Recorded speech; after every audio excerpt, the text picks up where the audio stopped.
عليكم، مرحبا بكم معنا في بودكاست 180 درجة اللي كما عودتونا دايما مع موضوع جديد وضيف جديد.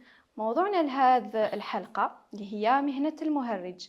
كما على بالنا المهرج شخصية تطورت مع مرور الزمن من شخصية ترفيهية في البلاط الملكي إلى أيقونات السينما والأدب.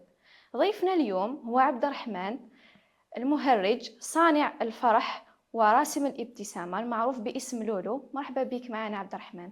الله يبارك فيك، ربي يحفظكم ويعطيكم الصحة على الدعوة تاعكم. مرحبا بك. الله يبارك.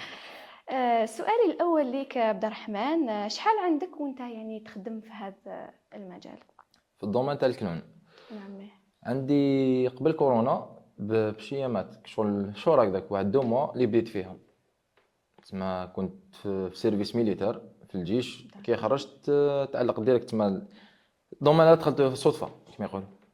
وعلاش هذا الدومين بالتحديد؟ علاش دومين؟ انا موالف مع دراسة. الحاجة الاولى، حاجة قبل ما نكون مهرج ديجا راني استاذ تاع رياضة تاع تايكواندو. عندي دراري صغار تما خادم مع دراري صغار بزاف. دومين تاع الكنون هذا جا صدفة، تلاقيت مع واحد المهرج يعيطولو رشيد عواج الله يذكره على خير، واللي نقدم له تحية ثاني بيان سور. نوجهوا له تحية.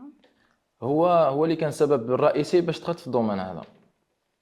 كانت بمجرد صدفة كما نقولوا لعبة قصرى، الحمد لله. قلت لنا عندك كيفاش كان التعامل تاعك سابقا مع الأطفال؟ التعامل مع الأطفال كانت في الدومين تاع الرياضة. في ناحية الرياضة تما في الفنون القتالية تاع الأولاد صغار. عندي دراري صغار تما نتعامل معاهم تما من كل فئات، الإناث والذكور، كان حتى اللي عندهم حتى توحد وكاع هذاك خدمت معاهم ديجا. كي دخلت في الدومين تاع الكنون تما جاتني سهلة بزاف، وأنا ديجا أصلا واحد في روحي نفسي شغل نحب الضحك، نحب الترفيه، نحب كل شيء. ساعدك هذا الشيء؟ بيان سور بزاف. وبالنسبة للعائلة تاعك والمحيط تاعك، كيفاش كانت التعامل معهم كي دخلت هذه المهنة؟ جد عادي. بالعكس كان اللي دعموني، كاين من طرف الاصدقاء ولا حاجه قال لك حاجه مليحه باسكو راني في خدام في الدومين تاع البراءه.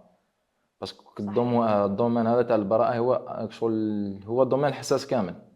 صحيح. باش تدخل فيه، باش تخدم معاه، باش تلحق توصل الفرحه لطفل صغير، باش تلحق تضحك ولا شغل باش تدخلوا الفرحه هكذاك، راه حاجه كبيره. كاين دي بسيكولوج راهم يخدموا. تسمى حنا دوكا في الدومين تاعنا رانا نتعاملوا بشغل كيما نقول لك شغل الخدمه تاع بسيكولوج حاجه. والحمد لله يا ربي، قلت لك من حياه الدار الحمد لله مع الدار ما لقيت حتى بروبليم، بالعكس. ومع الاصدقاء مع الناس كامل ثاني كاين بزاف الناس دعموني الحمد لله. كيما على بالنا كل مجال فيه انتقادات. بيان سور. فيه ناس تكون مؤيده وكاين ناس تكون معارضه. هل راك تشوف انه المجتمع راح يقدر المهرج، ولا مازال المهرج يتعرض للسخريه والرفض في بعض الاحيان؟ وي كاين هذا تاع السخريه والانتقادات كاينين بزاف. باسكو لا حنا دوكا كاين ناس يشوفوا حنا المهنه تاعنا شغل كيما نقولوا بالدرجه تاعنا جياح، شغل تمسخير تاع تكون تخدم في دومين هكذاك، راك تخدم بنيتك ولا حاجه مع طفل صغير هكذاك، يعقب كاش واحد لا علاقه بالاطفال، لا علاقه بالدومين تاعك، يقول لك ما يعرفش القيمه وما يعرفش يقدر القيمه تاع المهرج هذا، يقول لك بلي كبير وجايح، شغل راه مضيعه الوقت. هذه هي. انت تعرضت لموقف هكا؟ تعرضت ماشي خطره ولا زوج. احكي لنا تعرضت ماشي خطره ولا زوج. خطره كنت خدام جانا هكذاك اللاش تاعي هكذاك في نفس العمر تاعي عاقب هكذا نخدم مع دراري صغار.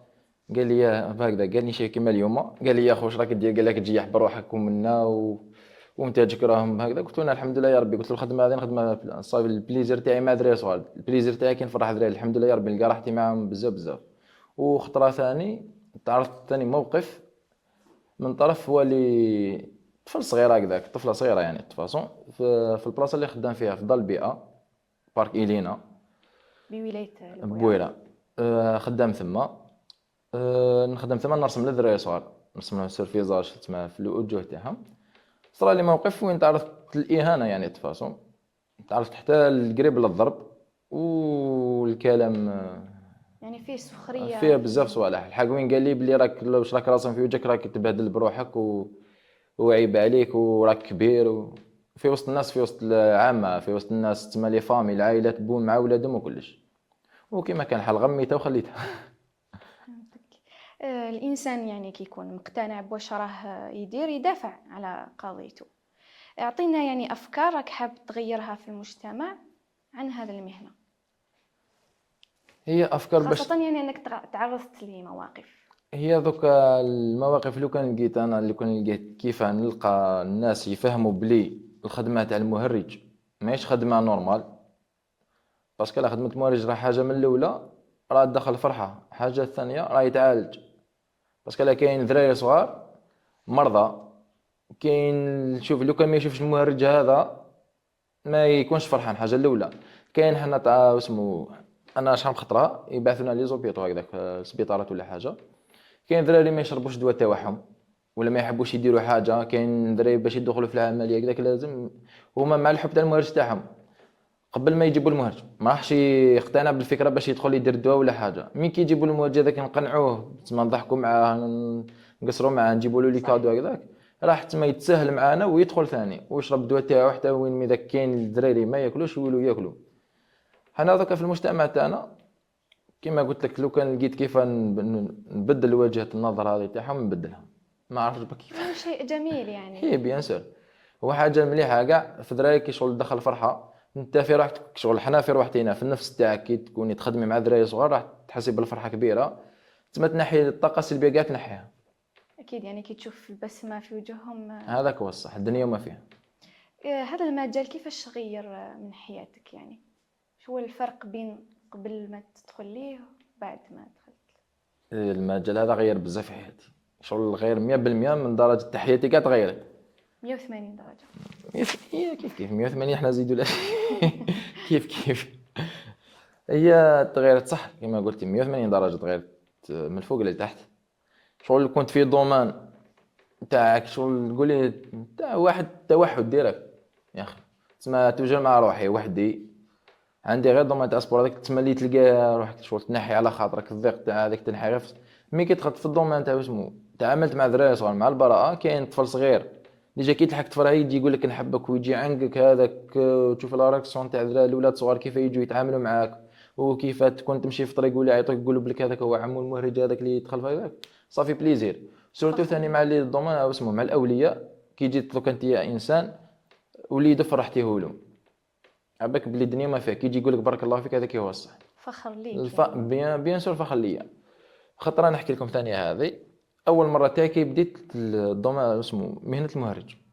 اول مره اللي لبست فيها اللبسه، اول مره اللي رسمت في وجهي كانت عندي شغل سبه مع طفل معاق. الطفل هذاك المعاق كان قاعد في بلاصه حنا كنا دايرين حفله اول مره تاعي والله ما نعرف حتى حاجه، قاعد غير نغزر بعينيا بكون نشوف الناس وهي تلعب. كان معنا رشيد هذا المهرج رشيد، وثاني كانت معنا طفله يعطولها سلوى وجوههم تحية. هي ثاني وهي ثاني كانت مهرج. هي ثاني شغل لقيت معاها مع الاول هما اللي عطاو لي الفرصه، هما اللي عطاو لي كلش خلاص تعمقت معاهم. الطفل هذا كان منعزل قاعد غير يغزل ما حب يضحك ما حب يواسي. انا جوست شدته بك رحت عنده جبته دخلت ما قاعد نلعب معاه هنا لا نيتي رحت كل هكذا. تشوفي الناس ثاني تعاملت معاه شاف كي شغل كي شاف الناس بلي يتعاملوا معاه يتواسوا معاه فرح نغزر هكذا من نلقى بابا هو ما يبكوا. انا قلت لكش ما درت دقيقه ومن بعد رحت عندهم قالوا لي نقول لك حاجه في حياتي ما شفنا وليدنا يضحك. سبحان الله. زادوا سلموا لي على راسي وعنقوني قالوا لك شغل الفرحه اللي دخلتها في الطفل تاعنا حاجه كبيره. من نهار هذاك الحمد لله يا ربي هادشي يعني شجعك كي هاي جات في والله. البداية. هذيك هي تما البدايه تاعي بدات بحاجه خير والحمد لله. الحمد لله. هل تشوف انه المهرج لازم يكونوا فيه صفات معينة باش يقدر ينجح؟ بيان سور الصفه كما قلت السؤال تاعك هي لازم يكون ماشي غير صفه واحده يكونوا بزاف صفات. صفات. باسكو لا حاجه الاولى تكون عندك النيه في الخدمه مع دراري صغار. حاجه ثانيه تكون عندك تحبي طفل صغير البراءه تحبيها ماشي اربح وخدم ديريكت. وحاجه طروازم تكون عندك النيه في الخدمه ماشي غير البس وخدم وراح ندير هكذا وندخل درام ولا باسكو لا دوكا براسك ولات مهنه المهرج ولا دخل درام وصاي البس ماكيي رانا ندخل درام والله ما على بالو بطفل صغير اسك فرحان ولا بالاولياء اسك فرحانين ولا لا. لازم يعني تكون خارجة من القلب. حاجه باينه. هل تقدر تفصل بين عبد الرحمن كشخص وعبد الرحمن كمهرج؟ بيان سور، في شخصيه تاع المهرج وحده، باسكو لا والشخصيه تاع عبد الرحمن حاجه. شخصيه تاع عبد الرحمن نبدا بها، شغل انسان عادي، شغل باش كيما نقولوا عايش وخلاص الحمد لله. تما شغل الانسان نورمال. مي حاجه تاع المهرج عبد الرحمن، حاجه تاع المهرج تاع يعني الشخصيه الثانيه تاع لولو، شخصيه مرحه، تحب ذراري، تحب الناس كومبلي، دير لومبيونس. باسكو علاه كي نكون انا بعبد الرحمن حاجه وكي نكون بلولو حاجه اخرى. هنا الناس ما يعرف كي يعرفوني يشوفوني نضحك ونقصر وندير لومبيونس هكا يقولوا لي انت ماكش عبد الرحمن لا اللي نعرفه. بس كي يعرفوني بشخصيه غامضه وشخصيه تاع المهرج ديك حاجه شغل حاجه كبيره. جوستومون يعني كعبد الرحمن، هل صارت لك وين استعملت يعني مهنة تاع التهريج باش تنشر يعني الإيجابية في موقف ما؟ بيان سور صرات لي خطره، ماشي خطره ماشي زوج. كان بلايص شغل كنت مقلق ولا حاجه، كانت عندي خدمه مع دراري شغل، استغلت الفرصه تاع الخدمه هذيك باش نلقى روحي. انت دوك تتعاملي مع طفل صغير تشوفي الفرحه تاعهم ويجوا يعنقوك ونحبك ويجي مي ذاك حتى يعطونا دي كادو صغار هكذاك شغل. دابا راه يجي يعطيك حاجه حبه حلوه يقول لك ها هذاك هو التعبير هذاك تاعو هو يعني. تعبير الحب تاعي. ثم اللي نحس روحتنا الاز والحمد لله. الحمد لله. كيفاش توجد روحك قبل كل عرض؟ أعطينا يعني الكواليس. كيفاش نوجد روحي؟ دوكا كي تكون عندي خدمه ولا حاجه ندير بروغرام في راسي. حاجه الاولى بلي راح نخدم مع الطفل، دوكا صادي راح نستنى كلشي واش راح يصرى لي ثما على حسب بلاصه ولا على حسب المنطقه اللي راح نخدم فيها. اسك في ايكول ولا باسكو لا كل بلاصه اللي نخدموا فيها عندها تحضيرات سبيسيال تاعها. في مدرسه راهي حاجه، في روضه راهي حاجه، وكي نخدموا على برا راهي حاجه، وكي نخدموا على بلاصه مغلقه كيما نقولوا دار ثقافه ولا منطقه شغل مغلقه في سينما ولا حاجه راهي حاجه اخرى. باسكو لا دوكا كيما نقولوا كي نخدم في مدرسه راح نشوفوا ذراري كاع تما يقراو، تما نعطوا دي سوجي هاديه شغل نصوص هادفه للطفل الصغير هذاك، ما نخرجوش على نطاق العرض تاعي. تما نعطولو شغل نعطولو ميساج للطفل الصغير هذاك، مواضيع متعلقة مواضيع يعني. متعدده. تما حاجه تاع قرايه، وكاينه حاجه تاع برا ثاني قبل ما نولي هذا دوكا في مدرسه راه كاين حاجه، وفي برا نستناو كل المواقف سورتو كي تكون في بلاصه مفتوحه. صا ديبون تكوني قاعد هكذاك يجي كاش واحد في العرض تاعك كي طفل صغير راك تتقدم في العرض ولا حاجه ولا انسان كبير قادر يعرق لك ولا تما الدومين هذا تما تكوني داير حسابك كاع عليه. تتأقلم في هاي والله المواقف. هذا. هل صارت لك وين كنت يعني حزين ولا مضغوط بسبب مشاكل خاصة وكنت مضطر انك تقدم عرض، يعني كان لازم تقدم هذاك العرض؟ حكينا كيفاش قدرت تزرع البسمة وانت كنت فاقدها يعني في الأساس. هذا الموضوع كاينه يعني بريسك كاينه. خطره كان عند انا كنت مقلق يعني تفاصون تسمى مشاكل خاصه يعني يصراو ماشي خطره ولا زوج.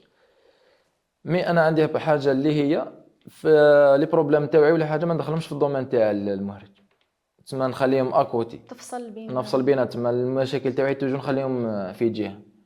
كي نكون خدام في الدومين تاع المهرج تاعي، كي أنا عندي حفله ولا عندي خدمه، تسمى نستغل الفرصه هذيك نتعمق في الشخصيه تاع المهرج هذيك. تسمى نخلي كلشي مورايا، نخمم الحاجه القدام بلي راح كاينه حاجه راح نفرح ذراري، راح ندخل حاجه ندير الماكسيموم تاعي باش ننساو كيف ندخل الفرحه في الوسط. ومن بعد ما الفرحه اللي ندخلها في الذراري هذيك هي الفرحه تاعي انا بيان سور ثاني وننسى كلش. حاجة مليحة يعني. دايما نسمعون ويقولوا كاين أطفال عندهم تخوف نوعا ما من المهرجين. أنت كيفاش قدرت تنحي لهم هذا الخوف، ولا كانت مهمة مستحيلة بالنسبة لك؟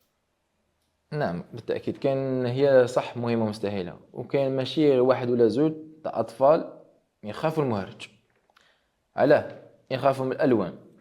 صديق على حسب كيما نقولوا الوسط المعيشي اللي راه عايش فيه. باسكو لا كاين صديق تلقاي باباه ويماه تعيطوا ولا حاجه تكون عنده لابريسيون، ولا ثاني اسك عنده التليفون يستخدم بزاف الهاتف على حسب واش راه يتفرج ولا حاجه. دوك تما على حسب الموضوع واش راه يصرى في الدار. نظرة تاعو النظره باسكو لا كاين دوكا طفل صغير كيتفرج في لاتيلي، كاين مواضيع ولا فيلمات ولا حاجه تاع المهرج تاع يخوف. أكيد صحيح. دوك على حساب باسكو علاه دوكا في لاتيلي كاين المهرج هذاك المخيف تاع جوكر وهذاك، دوكا طفل صغير شغل كي تربى في العزله هذيك تاع ما اسمه باباه ما راح يعسو ما راح يواسى، يشوف غير طفل صغير هذاك بلي يكون شغل فكرة عن مهرج المهرج. بلي خايف. وكاين ثاني كيما قلت لك على حسب الضوما اللي راه عايش فيه في الدار، باسكو لا قادر كيما انا صرالي موقف خطره اللي فاتت. كاين واحد العائله يعني دوكا راهي الحمد لله راهي كبيره دوكا الطفله هذيك شغل عندهم مشاكل، باباها شغل صراو عندهم مشاكل ضرب يماه بالموس، شافت الدم. الطفله هذيك ولات تخاف اللون الاحمر، تخاف تشوف اللون الاحمر في اي حاجه تموت. تخاف. اليوم تلولين انا ما عرفتش كانت تجي انا في اللبسه تاعي عندي اللون الاحمر، تشوف نورمال هكذا تشوف مع الاول تقول بلي هذا مورج نورمال تجي عنده تلحق وين تشوف الانف الاحمر ولا اللبسه فيها الاحمر طهر. من بعد كي سقسيت شغل الام تاعها حكات لي عطات لي لا سيتياسيون تاعها، قالت لي واش كاين. درت البوسيبل تاعي الحمد لله، الله ما نكذبش عليك، درت البوسيبل تاعي حتى رجعتها كيما كانت ولات تحب الموارد، ما نكذبش عليك. كنت نكلخها بشويه بلي ما كان حتى حاجه، كنت نرسم قدامها قدام الطفله هذيك، هي ممنوع باش نرسم قدام الدراري صح الحاجه الاولى شغل باش يشوفك الموارد وما كل توجور شغل ما نخلوش الشخصيه تاعنا معروفه يا اخي. مي انا وين لحقت روحي شغل لحقت روحي وين قاعد الطفله هذيك معايا هاوليك انا كيف هكذا، وهذا اللون ما يصلح حتى حاجه، بشويه هي ولات هي ترسم لي، وليت نعطي اللون الاحمر هذاك اللي كانت خايفه منه، حتى ولات هي تتعمق في هذا. هذا خلاص رغم أنها مهمة يعني برافو صعبة. صحيح. تعاملت أيضا مع الأطفال المرضى، ربي شافيهم إن شاء الله. احكي لنا مواقف معهم يعني تأثرت بهم كعبد الرحمن يعني كشخص، وهل قدرت تكمل ويعني شديت روحك؟ بيان سور اطفال المرضى نشوف كما نقولوا في الخدمه تاعنا 50% اطفال نورمال و50% دراري صغار يسموا اطفال مرضى. مي انا عندي 99% هم الاطفال المرضى، باسكو علاه انت طفل صغير اللي عنده باباه ويماه وعايش في الدار نورمال وما عنده حتى مرض راه حاجه، مي طفل صغير اللي مريض راه حاجه اخرى يا اخي، حساس اكثر، حساس بزاف. باسكو صراو لي وين صراو لي كيما نقولوا مواقف وين تعاملت مع اطفال مرضى فرحت معاهم وكامل هكذاك، بريود صغيره بك عيطوك يقول لك بلي هو مات فلان، باش تقبليها على بالك راه حاجه اخرى كيفاه كان في يدك، ومن بعد على ساعه ولا زوج هذه يعيطوك بلي راه مات فلان ها هو كذا. كاين دراري درنا لهم شغل رحنا للوبيطال معاهم، كاين تعاملنا معاهم، كاين لقيت الكارت تاع المرض تاعو كونسير ولا حاجه، الله ربي يعافينا ان شاء الله وربي يشافيهم امين. تسمى الحاجه الاولى كنت طفل صغير يتعذب هكذا قدامك عنده مرض في راسه تاع كونسير لا قدر الله، ما راحش يعيش يا ومن بعد تبدا تغزر في روحك ومن بعد تغزر في خاوتك الصغار من هكذاك حتى وين تلحق معاه ماشي بك تولي تبكي تولي الدم تبكيه. خطره كان عندنا طفل ثاني صغير كان مع جمعيه نور الامل اللي حققنا له الامنيه تاعو، كان حاب يولي بوليسي، عنده مرض في راسه مرض تاع سرطان في راسه. الطبيب قال لك ما يعيش بزاف، الطبيب تاعو قال لك ما راحش يعيش بزاف، قال لك اذا عاش لا قدر الله ربي شنو هي كما نقولوا الاعمار في يد الله. مي الطفل هذاك ما تما خلاص راه بين الموت والحياه. درنا له الاسمو تاعو دينا مع الشرطه ثاني هاك شغل حقنا الامنيه تاعو.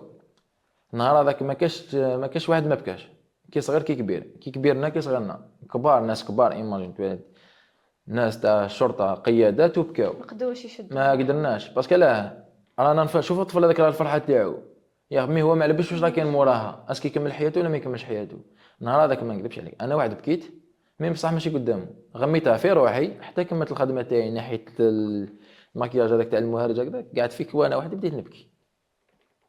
موقف بزاف صعيب. وكاين قلت لك دراري صغار وين كانوا معانا كانوا في حجري في يدي يا تروح تروح للدار ولا حاجه عطوك يقول لك بلا توفى، سورتو اذا كانوا عزاز. انا كيما كاين دراري كاين دراري نقول لي ترباو ملي زادوا كبروا بشويه هكذاك حتى لدوكا كاين دراري اللي كان في عمرهم عام يا زادوا بالمرض تاعهم تما حضرت لهم انا واحد حضرت لهم كي زادوا كي لحق العام تاعهم المرض عام المرض تاعهم مرضوا من هكذاك عامي 3 سنين 4 سنين تما كان محكوم فيهم المرض هذاك تما عشت معاهم اللحظه هذيك ومن بعد دقيقه يقول لك بلي هاو مات وهكذا. عباك حاله بزاف صعيبه شغل تحسيها في روحك انتي احنا يعني نتمنى لهم كامل الشفاء العاجل ان المرض شاء الله. الشفاء، والله يرحم اللي ماتوا ويصبر بيان إن شاء اهلهم.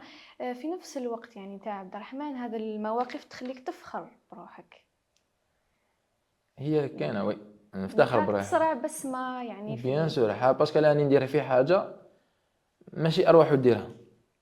صحيح. انا قلت لك خطره كاين دي بسيكولوج، ناس كبار تما اطباء نفسيين، واحد منهم كامل معنا، هو اللي يشجعني بزاف. باسكو انا دوكا خدمتي نحب الخدمه هذه، حاجه الاولى. انت مادام تخدم هكذا، كاين دراري ما تعرفش المواقف تاعهم كيف التعامل تاعهم. كاين انا خطره وين تعاملت مع اطفال اسمه تاع التوحد هذاك، خطره ضربوني ضربوني عضوني بزاف ماشي. مي لو كان ما جيتش نعرف، وكان ما جيتش نسقسي، تسمى قلت لك كون ما جيتش نسقسي وما نعرفش نتعامل معاهم، راه تصرا بزاف لي ريلاكسيون تصوم من موراها. باسكو انا كاين مهرجين تاع المدخل المهرج هذا قلت لك ما عندوش شغل خدم مهنه المهرج باش يخدمها برك. انا صرات لي خطره نتعاملوا في دومين مع دراري صغار تاع التوحد، انا نخدم نجي نحي لي الميكرو ولا يجي يضرب ولا حاجه، بالعكس نزيد نعنقو كلش. كاين معايا واحد بلا ما نذكرو اسمه، نخدمو الحق وين ضربو زاد ضربو، شغل ضربه بضرب وضرب الحرب هذاك ما كان. وشنو أيضا هما الصفات المشتركة بين عبد الرحمن كشخص عادي وعبد الرحمن كمهرج؟ ولا يعني كاين استقلالية؟ هي كاين استقلاليه، كاين وما كاين، ميدا كاين وميداك ما كاين. هي فاش كاين باسكو انا بروحي عبد الرحمن روحي نشتيك شغل نحب الناس، نحب دراري صغار. يا انا كي نكون ماشي مليح ولا حاجه نسي ندير البوسيبل تاعي باش نفرح ونزيد نفرح معايا الناس. ودومان واسمه والمهرج الاولو كيما نقولوا عبد الرحمن المهرج، هو شخصيته مريحه، فهمتني؟ فهمتك. هل اللي يمروا عليك لحظات ضعف تقول خلاص ما نكملش، ولا انت يعني تمشي بمبدأ يا جبل ما يهزك ريح؟ لا هذا الجبل والله يهزه الريح، شجره وتهز وتروح. كاينه وين لحقت وين قلت ما نزيدش نخدم، بس كلا كنت تعرفت الاهانه، تعرفت بزاف مواقف خلاوني شغل نولي نجبد روحي الامورات هذه، نقول ما نزيدش نخدمها وكاع هكذا. مي كي نريح مع روحي مع واحد هكذاك نعاود نتفكر بلي دومين تاع الاطفال هذاك باش تدخل فيه، باش تلحق دخل بسمه في اطفال قلت لك في البراءه ولا حاجه، راه بزاف حاجه كبيره تسمى ثم نعرف روحي انا حاجه كبيره. هذا لو يخيروك انك تقدم عرض اخير في مشوارك، ويكون لشخص واحد يعني يعود بيك الزمان، وان تخير شخص واحد تقدم له عرض، شكون تخير؟ هي عرض كاين خطره، هذا ما تفكرتها. خطرات طفل صغير كان في لوبيطال، عيطوا لي عليه باش نروح، شغل نسيت الماكسيموم تاعي باش نلحق ليه، ما لحقتش. شغل ما تمنيت لو كان لحقت في الدقيقه هذيك، باسكو لا عطاو لي على اليوم كيما نقولوا عندنا زعما غدوه ان شاء الله عندي نروح عنده باش نشوفه من هكذاك. غدوه من ذاك انا هو وكيما نقولوا هو في اسمه في لوبيطال في الجي في الجزائر، وانا هنا في بويره. تما كي رحت ما لحقتش باش نلحق الموقف، باسكو صراو لي ما في طريق كانت مغلوقه منك. كي لحقت الطفل هذا قال لك الله يرحمه. لا يرحمه ان شاء الله. في مهنتك يعني هل دائما عندك رساله حاب توصلها؟ الرساله اللي حاب نوصلها انا كيما نقولوا مهنه المهرج ماشي مهنه سهله، واللي يخدم لازم يخدمها بنيته، يكون يحب ذراري، ماشي اخدم وصاي ولا البس ولا ارسم في وجهك وخلاص. هذا ما كان تكون عندك النيه في الخدمه، وتكون عندك كيما نقولوا الاكسبيريونس مع دراري صغار، ماشي البس من هبه ودابا لابس ولا خلاص. يا اخي يكون يعرف قيمه الطفل، حاجه الاولى سورتو قيمه الطفل، قيمه البراءه، هذيك هي الصح 100%. قيمه الطفل هي كلش. جوستومون هذا المنبر تقدر تقدم نصيحه اللي ربما هذا وين حيبدا ولا عندهمش فكره؟ النصيحه تاعي هي الدومين تاع المهرج هذا راه دومين مليح، شغل الخدمه مليحه، خدمه شريفه، خدمه كيما نقولوا تفتخر بها وربي سبحانه يفتخر بك. حاجه الاولى هدف نبيل يعني. هدف نبيل، ايوه، مع الناس تكون فرحان تدي دعاوي الخير تاعهم، ومع ربي سبحانه ثاني كيف. تما اللي حاب يخدم يخدم، انا قلت لك لازم يكون عنده النيه مع طفل صغير باش يخدم. هذا ما كان. لو كان يرجع بك الزمن للخلف، هل تختار نفس المهنة؟ نعم نختارها وبافتخار ثانيا. ما راكش نادم يعني؟ مانيش ندم بالعكس. أكثر درس يعني تعلمته في هذا المجال خلاك يعني تبدل نظرتك لبزاف أمور، يعني قبل ما تبدأ كانت ربما عندك نظرة نوعا ما لهذا المجال، من بعد كي دخلت لقيت روحك تبدلوا نظراتك. نعم تبدلت بزاف نظرتي باسكو قبل ما ندخل في الدومين هذا تاع المهرج انا ثاني كنت نتفرج المهرج، كنت نتفرج ونحب ونشوف هكذا، قلت حاجه صعيبه وحاجه كبيره ما نجي نخدمها ما نجي نديرها وكيفاه ندير باش نوصل رساله. مي مع ليكسبيريونس مع لي ستاج اللي درتهم، مع تعاملت مع الناس، مع قلت لك مع الاطباء النفسانيين، وكاين ناس ثاني يعاونوني بزاف. كيما سفيان كمير هو باباه مهرج شغل اونسيا كيلون، امير رابح اللي معروف بحديدوان اللي كانوا يجيبوا هنا اللي ياكل بكري. صحيح. بابا عاوني وهو هذا سفيان ثاني عاوني يا اللي هو رئيس جمعيه لجنه الحفلات اللي راني فيها ثاني. نجهوا له تحيه هذا المنظر. قلت لك هما ثاني بدك شغل مع الخرجه تاعهم سورتو مع باباه، قلت لك مع امير رابح هذا عطالي بزاف امورات اللي خلاتني نبدل رايي في الدومين تاع المهرج والدومين كيما كنت نشوفه دوكا كيما كنت نشوفه بكري. شكرا لك عبد الرحمن. العفو. كان لقاء يعني جميل. شكرا ايضا لقبولك الدعوه تاعك وحضورك معنا.